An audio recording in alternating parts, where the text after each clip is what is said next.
Jehona e Malësisë në Michigan përshëndet krijimin e Forumit Shqiptar.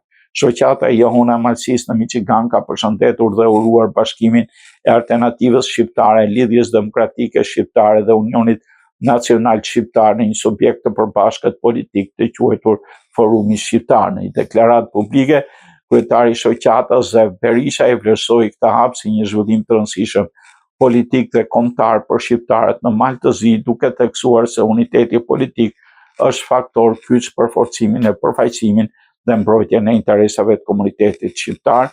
Sipas deklaratës, përvoja e Malësisë është një shembull i suksesit bashkimit politik, duke sjellë, siç thuhet, një përfaqësim më të fortë dhe rezultate konkrete në zhvillimin lokal dhe dinjitetin politik. Shoqata thekson se bashkimi i tre subjekteve nuk duhet të mbetet i kufizuar vetëm në nivel politik, por duhet të shndrohet në një thirrje të hapur për përfshirjen e aktivistëve, profesionistë, të rinjve dhe figurave të tjera politike që duan të kontribuojnë në mënyrë aktive në jetën politike dhe institucionale. Gjithashtu në deklaratë u bë thirrje shqiptarëve në qytete të ndryshme të Malit të Zi, përfshirë Uqinin, Plavën, Gullcin, Rozhajën dhe Tivarin, që shkëlqytojnë mundësinë e bashkimit në kuadër të Forumit Shqiptar.